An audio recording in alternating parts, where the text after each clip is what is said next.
The X-tinction Agenda, comics and movies of the 80s, 90s, and more.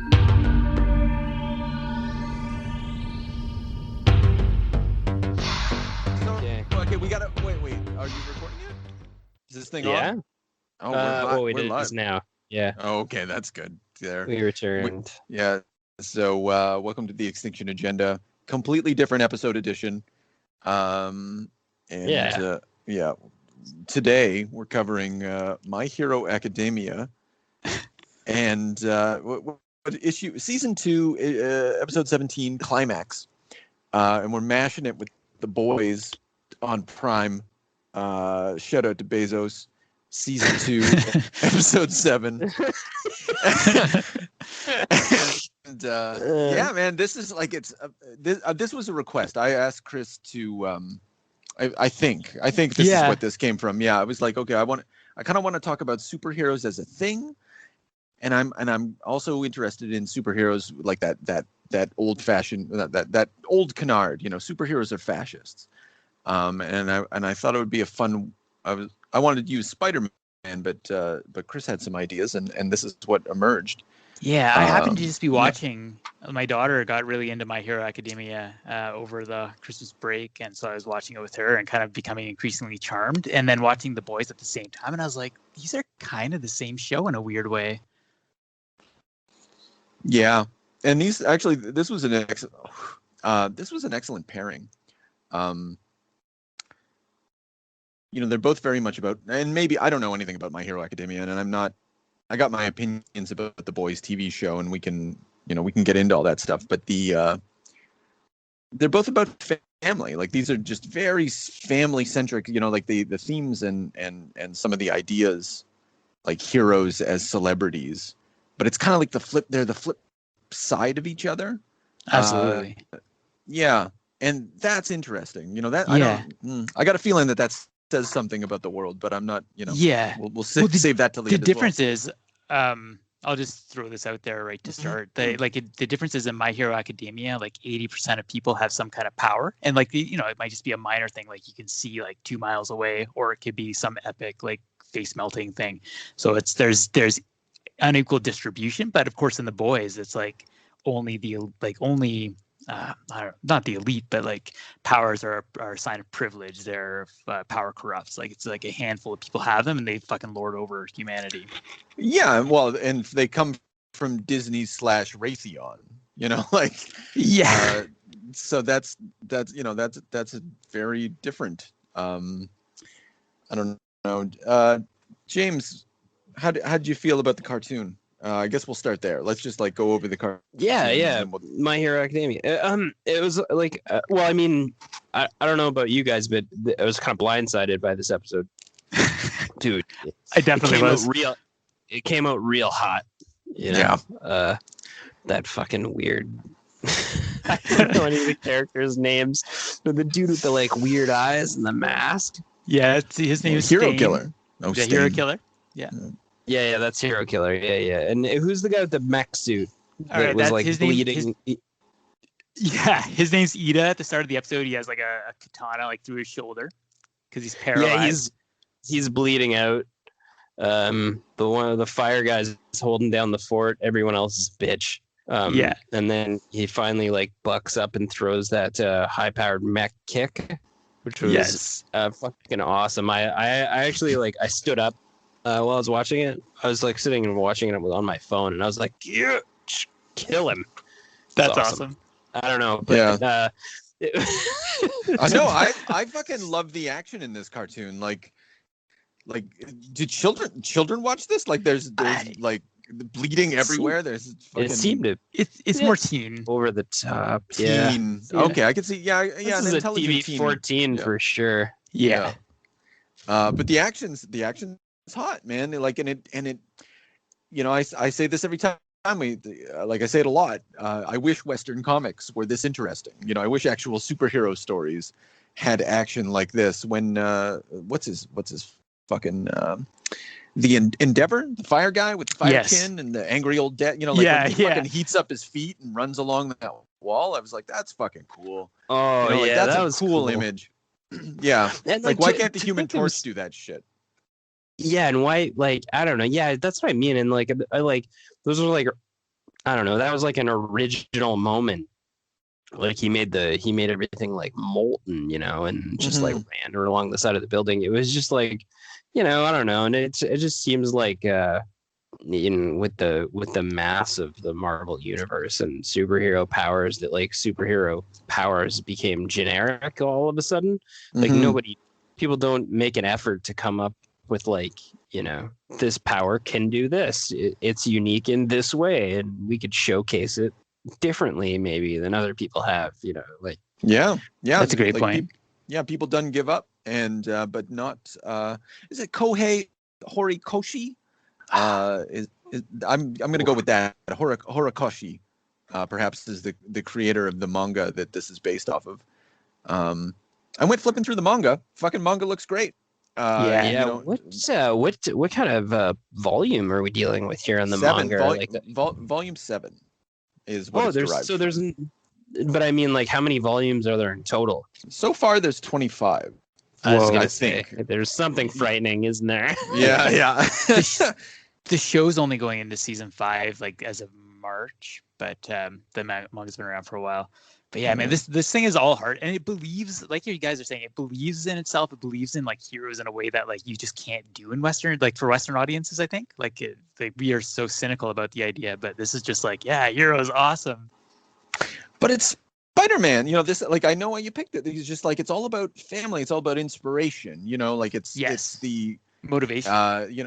Motivated by your, family tragedy, whatever. But it's all the typical, like, it's very recognizable as a superhero narrative. Like Ma and Pa Kent shit, like Aunt May, even Batman, I'm sure. I mean, I haven't watched enough of it, but I bet there's someone whose parents died or something like that. Or maybe not. Maybe it's much. No, there is. Okay. Yeah. I like the idea that the heroes are a bit like that. The super powered beings and heroes and stuff are a bit more common. Like that's an odd idea. There's just like superheroes out in the street fighting bad guys. Some of them have lesser powers, some of them have more powers. They kind of band together when they see each other. It's very common, I liked that kind of like part of the narrative, like when the old Papa-san was fighting and the right. Oh, yeah, Gran Torino. Yeah. Hey, he bailed that fire guy out once or twice there. Oh yeah, it was awesome. Yeah, he definitely I like the distinction between even we don't see a lot, but what I saw is that Endeavor is a fucking badass and will fucking murder, like fucking take care of business. And I saw that Gran Torino is pretty able for an old man, and that the kids were, even though this Shoto guy, the fire ice quirk fella, yep, he's like your Cyclops. He's like your Cyclops character. He's in the sense that he's a natural leader. He's very cerebral, but he's also very kind of depressed and yeah, that's fair. Okay. Yeah, like he's got the angles covered. Like I'll buy that. Forget all the other stuff about Cyclops. The mech guy's the guy that had a bit of a fleshed out background story with his brother, right? Yeah, that was definitely Ito's moment where, he's like, so the kind of like lead up to this is that like the hero killer paralyzed his brother like in a confrontation and like wrecked him for life. So Ito's out for revenge. He's kind of like, he's supposed to be on an internship, like they're all interning with heroes as kind of like sidekicks, but he takes off because he finds out that the hero killer is out on the prowl and he tries to intervene and get revenge, but he just gets fucked up. Like he's no match. So his friends come to bail him out. It's like a bunch of his buddies come to bail him out, but it's like 5 Robins against exactly. Yeah, against a highly murderous Joker. Or whatever. Yeah, I Slade, bad. I guess. I was gonna say I tripped myself up there. Yeah, it was like more of like 5 peons going after Thanos or something. Not quite. But I think your original example is a good one. It's like there are Robins. Like 5 Robins going after a high caliber Batman villain, and it's just not enough. Yeah. Yeah, but I think it's like I don't know, Chris, you can correct me, but this sounds that what I gathered, by the way that everybody treated him is that like this guy's like Endeavor. He's like like he's one of the the, let's say, alpha omega level mutants, we'll say. Yes. Yeah. Okay. Definitely. And I mean, he's like basically been with him, like nobody even knew what he did, what his power was. He just like struck from the shadows and was killing heroes. And his whole purpose is to show, and he talks about this at great length, to show that heroes are phonies. And he's just like, like he wants to find someone who's worthy of the actual name, which kind of gets to that idea of like what heroes are in the society. Like it's a job. It's like motivations are often wealth or just like fame or status or that sort of thing. Mm-hmm. So, yeah. So he's just kind of out to expose them. Why did he want to kill? Why did he want to kill Native? Why did it open up with that? Like, like an Indian. Yeah, that guy's just a pro hero. Like he's just like his next target, and everything else followed from the fact that the kids interrupted him. But there's no particular reason. Like, could have been anybody. But it was. Yeah.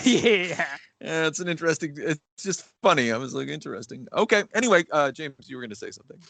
No, I was just going to say, like, this is like a little sort of Japanese touch, but I always find that the elders are a bit more respected, like portrayed a bit nicer in anything Japanese. I don't know. That's probably true. Just like an observation. There's also this respect. It's like a refreshing thing. Like I like an elder good guy and an elder bad guy, and I like the treatment that, I don't know. I just find it's a very Americanized thing to be like, old people are useless, and sometimes it's just like I just feel like that's not the way to like utilize that, but yeah, for sure. And that's a side note. Yeah. There's also this like weird respect for academics. Like it's not really not that weird, but like, like a cool character will be someone who like does really well in school and is like, always getting their work done. It's and that's kind of what Ida is in this. He's the class rep, and like they all like respect him so much because of that. Oh, that's a nice touch too. Yeah, that's hard to imagine in our that's awesome. in our society. Yeah. It is actually. Oh, those monsters were fucking awesome. Yeah, or whatever. I was like, Jesus. Yeah. I think that's another thing that added to my like, kids watch this. That's awesome. Yeah. So they're just like biogenetically engineered monsters unleashed on the city. That this sort of like the big bad, like the League of Villains is unleashing, the Brotherhood of Evil Mutants, if you will. Oh, I love that guy with the hand on his face. That's weird. Shigaraki. Yeah, this. Oh, he's a fucking the eye weirdo. peeking between the fingers. Yeah. Yeah. Anyway, this was cool, man. I don't think I'm gonna watch seasons of it or anything, but like I was really happy to jump in to this little universe. I think it's cool. It did feel like a card game. Like in the sense that everybody's quirk, I remember when Shoto or whatever, he's talking about the fight and he's laying, maybe it's just the way he described it. Maybe he described it like a card game, but he was like, his quirk was not good enough. And, like he should have played his X, and, when he's talking about it strategically, I hear children playing Magic the Gathering. Right.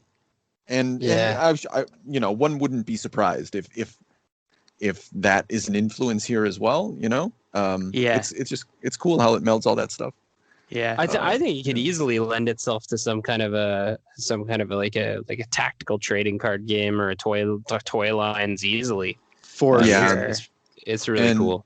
Yeah, and I think a Google search away would reveal that that's already happened. Yeah, probably. I'm sure. Yeah. Somewhere, somewhere there's a My Hero Academia fan cringing. Yeah. Don't you guys fucking know? Noobs. They should have fucking played their criticism card. Fuck you.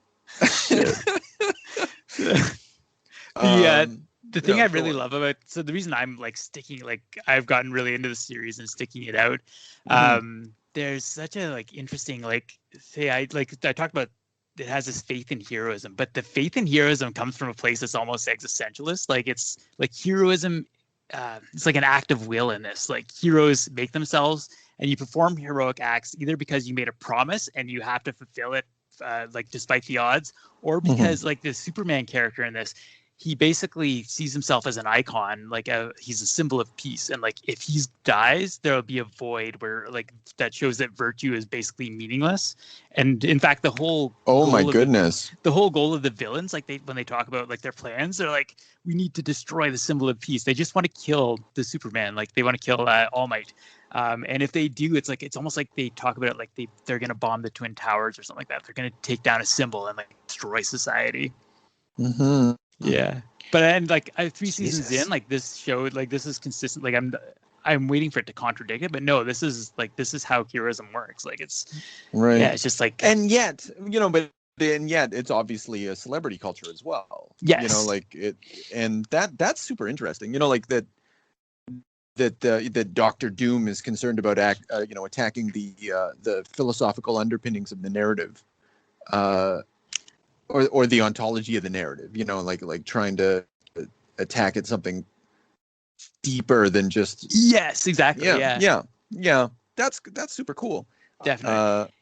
And that's kind of where you got Stain, like in this episode, like his whole like in the end of this episode, you get that like really expressionistic sort of art style. It's just kind of like arresting, where he's got red eyes, he's drooling, and it's just like ranting, "You false hero, I'll make this right, and the streets must run with the blood of hypocrites," and just on and on. Like they're all paralyzed and terrified and sweating, all the heroes. Yeah, no, and like the final comment was something like, even though he was arrested, even though he was motionless, he won, something like that. And I think this would be a good moment to transition to the boys, because I think that the Stain is basically my knee-jerk reaction. The question of superheroes nowadays is of the superhero killer, of the hero killer. Exactly. I don't. Yeah, and then whoop, flip over to the boys, and this is my goddamn nightmare, just given fucking dramatic expression. We are in a war for the culture. The other races are grinding us down and taking what is rightfully ours, but we can fight back with an army of supermen, millions strong. I'm gonna say that I don't like this show. Okay. I think every episode is like 20 minutes too long. That could be true. I checked my watch a lot. I was fucking bored a lot, but the stuff that was cool was cool. I felt like that's been kind of like a running theme, because I as an avid fan, I feel like they use their like narrative and to drive those shocking moments, like I don't know, it just feels like it, like whenever something happens that's like over the top, it just like hits you like a ton of bricks, because like normal things have been happening for like 15-20 minutes. I'd agree with that too. Yeah, the superpowers in this are very shocking. Like they never have Superman shaving his, with his laser vision on the mirror or anything like that. You don't see superpowers. They're always sort of a threat in the background, and then they explode. And that's a good way to depict them. Like these are frightening humans, and they do a good job of expressing menace with within those confines. So I got to give it a lot of props for that. That's this this is a show with a lot of shit. But I just think it's a little long. That's all. To the point that every time Homelander he has this little jaw tick where he flexes it, and every time that happens, you're just waiting for something horrific to happen. At the beginning with the fat guy, the alt-right kid, when he kills that guy, that felt untrue to me, but it also felt true. And that's cool. But what about it felt I mean, just like, yeah, you just see the guy like going through his grind of a life and being increasingly influenced by the sort of propaganda that Stormfront is spinning. But well, he's not on social media. Like he's not texting people and saying like, yeah, true. Yeah. All these guys, when they finally go off and they do something horrific, it's like there's a trail of watching an ideology burn. What this show says is that like propaganda will change opinions, and I believe that's what propaganda does. But then this guy, the only reason he goes and kills anyone is because he can't sleep with a girl.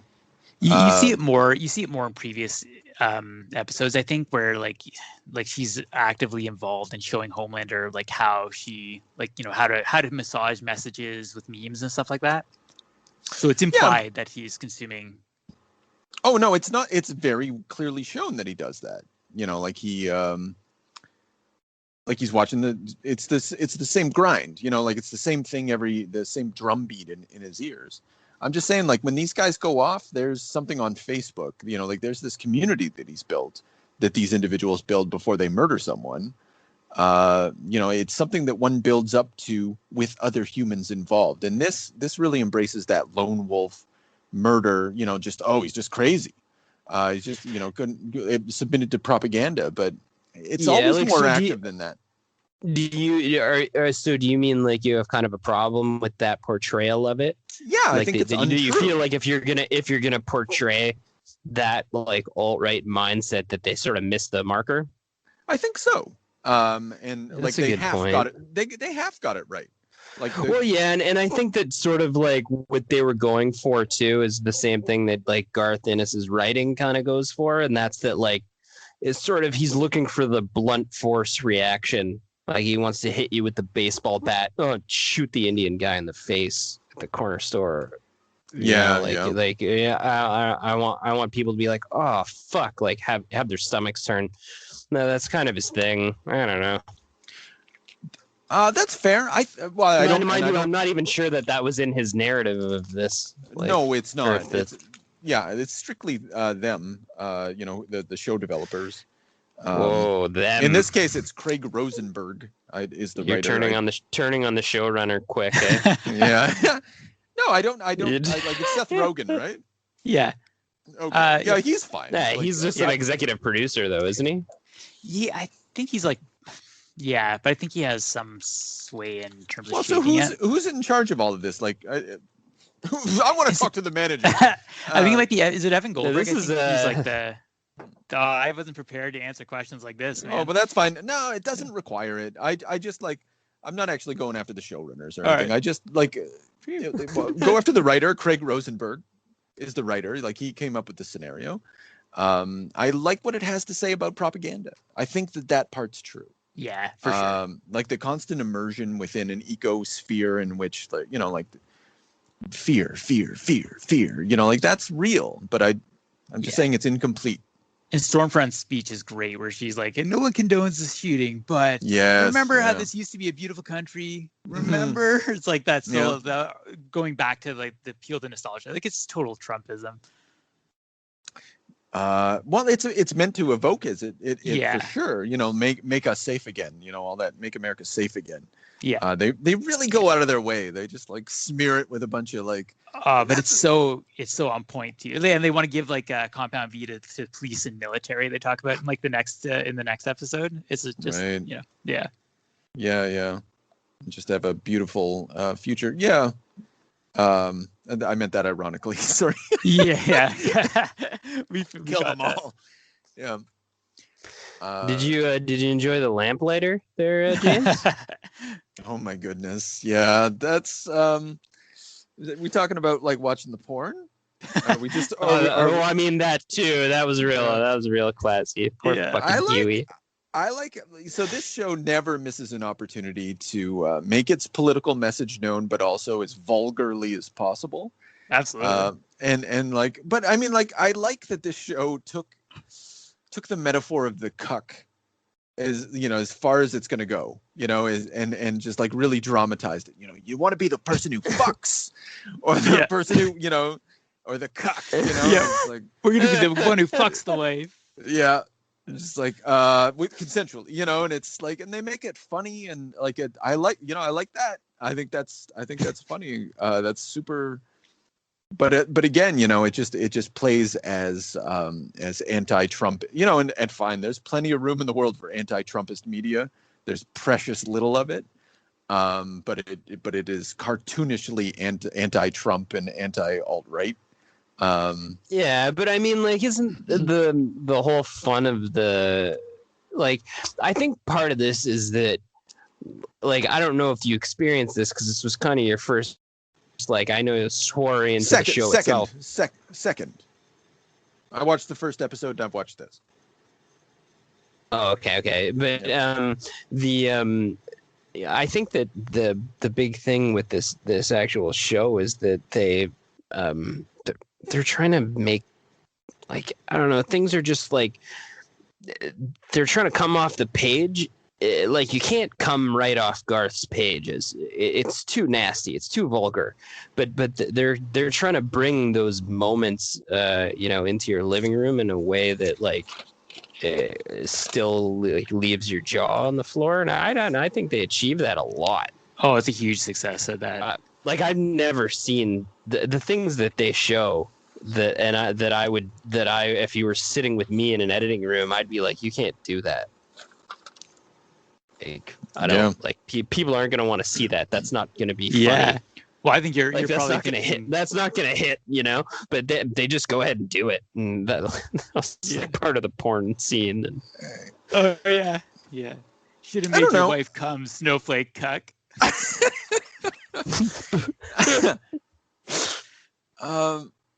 I don't know. In what, like, isn't this show just basically Kevin Smith's smash with Simon Pegg / with who's the guy from the Office? Like, what's his shit? The American Office. Oh no, the UK. What's that guy's fucking name? UK Office. Ricky Gervais. Ricky Gervais. Little Ricky Gervais in there for you. No. No, just straight up no. I think that it like when he's running around with when Wee Huey is running around with that, like, burnt severed hand. Yeah. Like that's the best. No, man, that's at the very least it's a Simon Pegg movie. Yeah, okay, fair enough. I see what you're saying there. Yeah, okay. Yeah. That's a Simon Pegg move, sure. I like that he burned. There's a couple of things too. I like that he just burned himself alive. They took the head off my statue. Yeah. And then just fucking shocking and appalling. I also like that in the comics. I don't know if you guys noticed this, but Huey sort of is Simon Pegg. Oh yeah. Like, he obviously. Oh man, what's his name? My artist there. Derek Robertson. Derek Robertson clearly is trying to portray, and they went out of their way to cast Simon Pegg as Huey's dad. Yeah. Oh, I forgot about that. Oh, shit. Yeah, that's a nice touch. That's a nice touch. Yeah, that's a great touch. No, these guys really. No, go on. No, that's all. I was just little details. I mean, I just feel like these. I don't know, man. It feels like people that are on the show, like the Homelander, it like that he should, like, I don't know, man. He should leave you, like, not feeling good. He didn't. That actor is he feels the passion of this role, man. Like, people are coming to play in this show. Like, they're into their roles. They're happy to be a part of this production. Like, it's got like some messages, and are they ham-fisted in a comical way? Fuck yeah. But I mean, that's kind of the name of the game. Yeah. And it's fine. There's plenty of room for that. My primary criticisms with the episode are, I keep saying it's 20 minutes too long. Like, when that Congresswoman's aide or whatever, I don't know who she is, the older woman who goes with what's that character's? I don't know the character. The black character. Oh, no, Mother's Milk. Yeah, Mother's Milk. Thank you. Mallory. Mother's Milk. No, Mallory's, I guess it could have been Adrian. They go to visit the guy. I guess the guy who created Compound V. And that whole scene, you could have cut that out. That served no real purpose. It was just a reason to bring. That's true, actually. And then the bits with Frenchie on top of, looking out, that exchange did nothing, like, other than to emphasize, like, families are good, it's just the writer just bringing up that theme, like, it's I saw the hack at work a couple times, and I saw 20 minutes of hack in this, and then the rest was a great episode. That's fair. I think that's fair. There's some padding. I think that probably just happens in TV, and probably it felt very TV. Yeah, they probably had to like appear in an episode or whatever. Like they probably can't leave that. Oh, that might be a thing too. Yeah, and the other thing too is that, like, I you guys are boys fans just in general. Like, I mean, like, you have sort of a loose way, general way.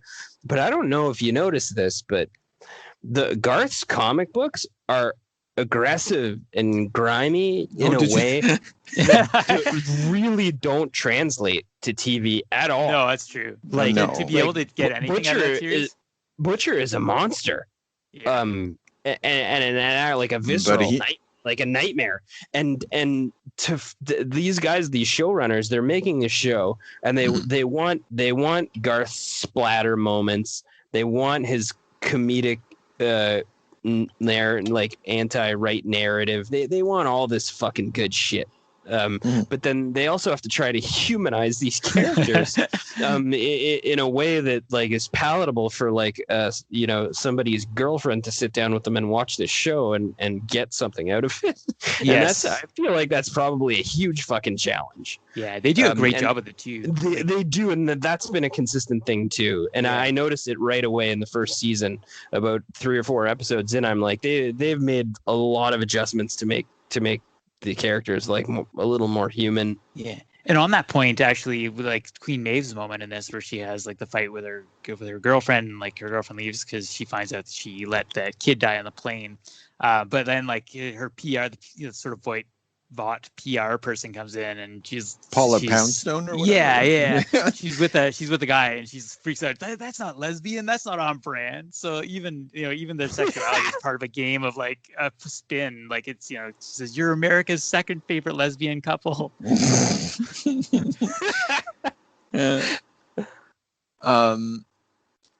Yeah. And when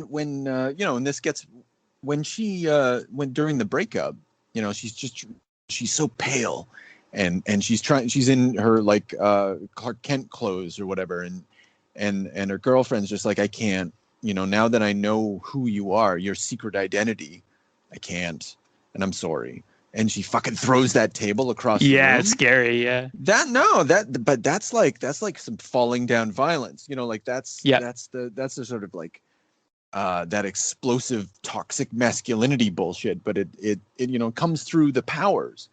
That's a great point. Yeah. And in the character, but not necessarily through her, but like through the expression of the powers. Because then she doesn't storm off and beat the shit out of her, right? Like she just throws the table, and then she cries, like, and everything goes back to its regular narrative. Yeah. It's I don't know what the I don't know what the point of bringing that up was, other than like that's a good illustration of how they handle the power. Or humanizing it. Yeah, absolutely. Yeah. The one character who does not ever get humanized is Black. Is it Black Noir? What's his name in this? Black Noir. Yeah. Fuck. That moment is so good with the peanut allergy. I was like, I did wonder what she put in his mouth. Like after she fucking full on headlocked him, and then she's shoving something in his mouth, and I'm like, what the fuck is that? What was it? What it was like? It was an almond joy. Wasn't is that an almond joy? Yeah. That's a lovely. That's a really lovely bit. Because that could have been. They could have asked about any candy bar. And just almond joy. It just comes off the tongue very nicely. They planted that almond joy earlier in the episode too, didn't they? I didn't catch that. No. I'm pretty sure. I'm pretty sure Starlight was eating one. Wow, fuck. If so, hats off to Craig Rosenberg. Bravo, sir. Yeah. It's not. You don't. I know. You like a little foreshadow. Yeah. The other thing I wanted to say too, just like on that, like to tie it together with My Hero Academia, like Starlight's disillusion. We at the very start, like she's meeting her mom at Starbucks and whatever, and she just like her mom's like, "Oh, but you save people," and she's like, "It doesn't mean anything. It's all for money." And that's like then the Vought storms in, throws her in the soup-proof cell, and where Huey has to save her. But yeah, it's like that same void of meaning. Yeah. But and it also gets back to Spider-Man, because as we recall, Spider-Man tried to first make money off of his superpower, and Spider-Man is ultimately the story of an individual who realizes the folly of using your powers for money, because like you have to protect people. That's what you do with these things, and I think that's part of his enduring popularity. Really, is like that's such a simple message, And it's compatible with Christian ethics and all that stuff, and maybe that's in Starflight as well, or Starlight as well. Oh, for sure, yeah, absolutely. Yeah. Yeah. Heroes. What's your verdict on the addition of the? Did they show the new bad guy in this episode? No, I don't think so. You mean with the head exploding? Is that? Oh yeah. No. Well, they showed a bunch of heads exploding, but they didn't show who the bad guy was. I don't know who caused those heads exploding. No, I mean the Vought bad guy. No. Oh, okay. You're gonna have to let me in on it though, because you. Do you mean like the CEO? Gustavo Ring? Yeah. Yes. I can't remember his name either, but oh shit. He's playing Doom, man. Like he's what? They tapped him to play Dr. Doom. In what? Whatever, like whenever they get around to that's beautiful. Giancarlo Esposito. Yes. He is he's the bad guy in The Mandalorian as well. Okay. He played he's good at it. Yeah, he also was the main bad guy in the Meth Show. I'm putting this right on the fucking editing room floor. Getting shot. Getting active bits. You know who I'm talking about? No one watched that show. I don't know who. I know nothing. Breaking Bad. Yeah, the for sure. Yeah. Oh, what, the guy who runs the heroin shit? No, yeah, the chicken place. Yeah. Chicken right. guy. Yeah. The chicken guy. He's just such a good loco. Shit! He's in The Mandalorian. Okay, I'm with you now. Yeah. Now that I need. You're clicking it. You're clicking it. Anyway, he's a beauty. You need a bad guy. He's bad. Yeah. He can He's be the bad. CEO in this. I don't think he appeared in this episode. Oh, I thought it was a chick that was a CEO. Like, we're talking about Vought? Yeah, right. Yeah, she was initially. And then they brought in the chicken guy. Yeah, the Homelander fucking roasted her brain through her eye socket, like in in that other Quietly book, where he roasted his dad. Oh, Jupiter's whatever. Yeah, Jupiter's Legacy. Yeah. Homelander Jupiter's Legacy to her. Oh, Jesus, typical. It was awful. Actually. All right. So how did he end up taking the reins? Yeah, he was always there. Apparently, he's running the show. Like right. He's dark. Yeah. Right. Okay. Yeah, he's the puppet master. That's perfect, though. It's layers within layers, right? That's how these fucking guys work. These fucking CEOs. Yeah.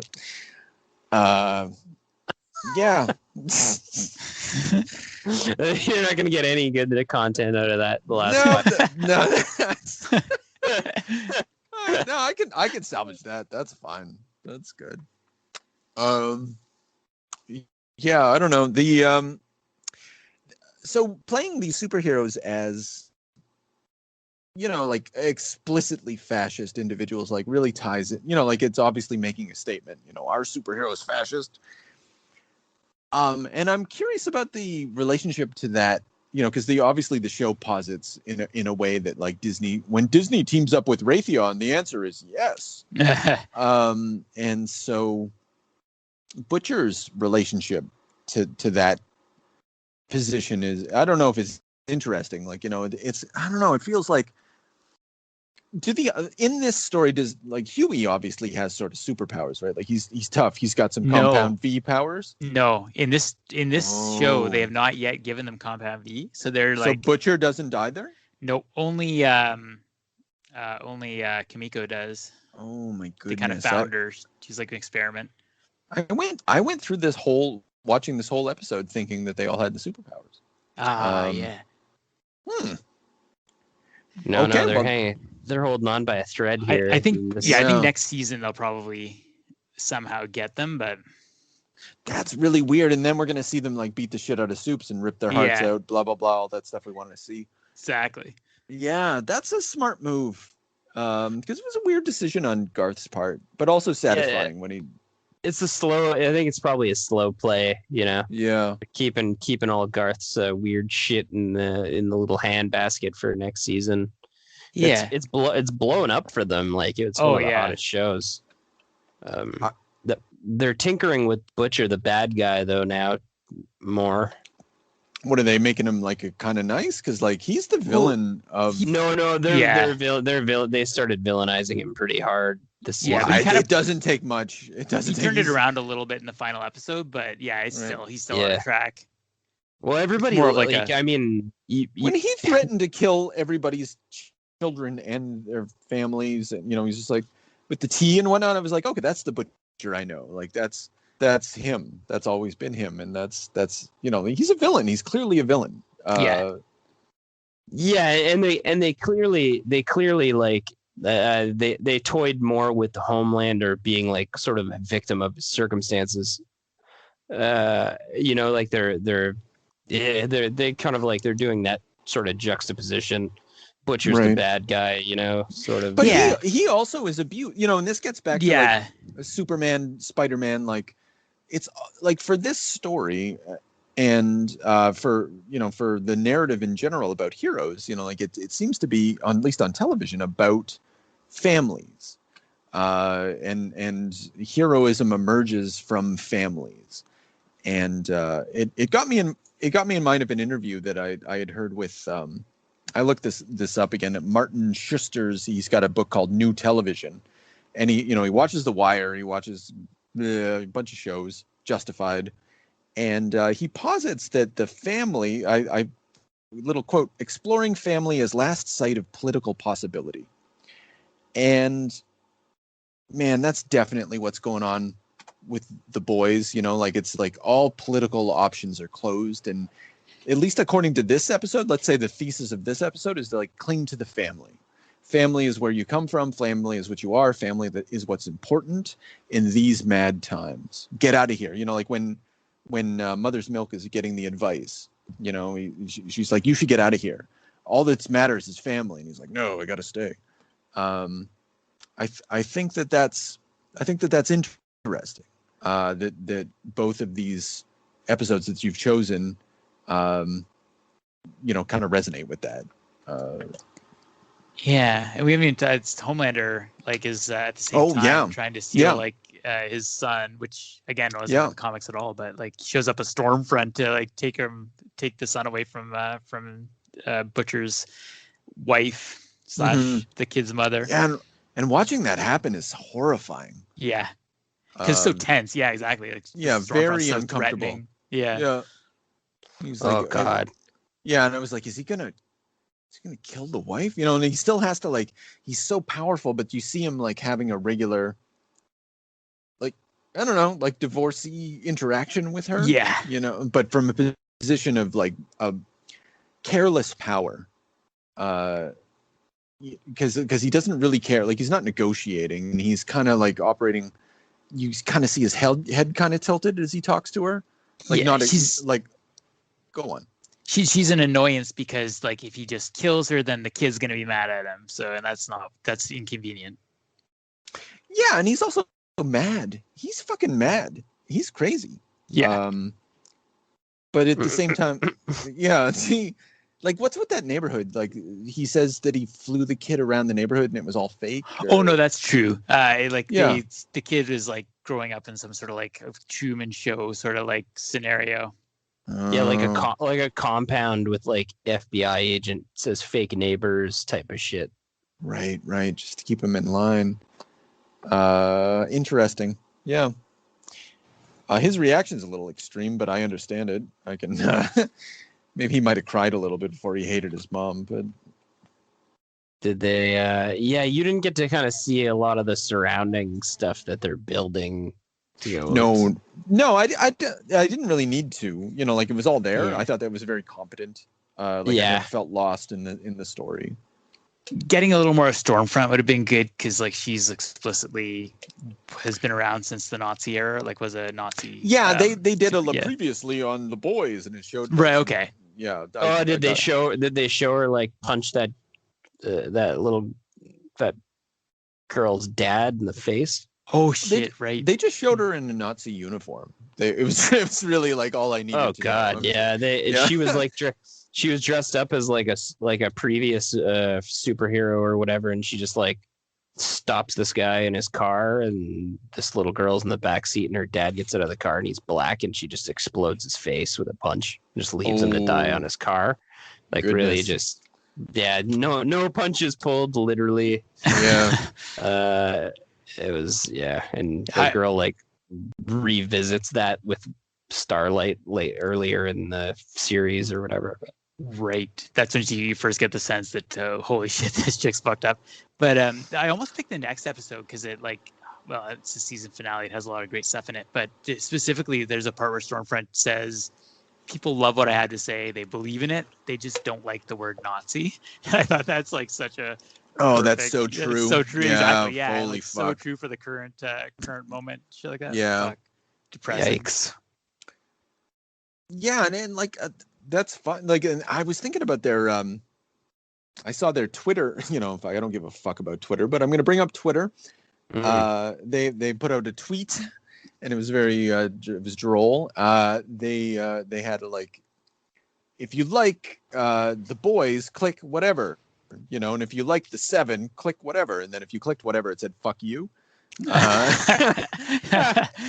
And if you click you like The Boys, it was like hooray, Nice. Yeah, and I was like, that's like, having watched the show, I was like, that's super on brand. That's really like, that's where these guys are at. Yeah. I don't know, like I in the past I've said that I really like that this show is out there because if this is a show about if superheroes were owned by Disney and Raytheon, currently they're owned by at least half of those properties. And it's weird that the House of the Mouse, started by Walt Disney, the original fascist himself, now controls like all these superhero properties. and this reality sort of come true. Like all these things, like this nostalgia, and also these simple narratives are very, they feel fascist. And that's one of the reasons The Boys has always pleased me, because I'm like, yes, fuck those movies, fuck all of this shit. But maybe that's not fair. Well, you're referencing Alan Moore's message too, I think, right? Where he kind of was troubled by the simplistic messaging of right and wrong in superhero movies. Yeah, it bugs me, but that's fine. Like most of the movies are simplistic anyway. Like what am I really? What's the alternative? There's always been bad guys and good guys, but now they're just dressed like stupid idiots. Yeah. And have these ridiculous backstories. But it's it's still the same old sort of Hollywood narrative. I don't know. Like, what's the difference between Commando or exactly fucking Rumble in the Bronx? Sorry, is the message supposed to be complicated in those? Yeah. Or Rambo 2. Yeah. Whoa.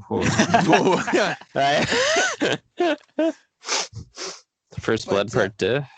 Yeah, but those aren't but they're not about the Superman, and there's something about, you think about Captain America, you think about like superheroes being like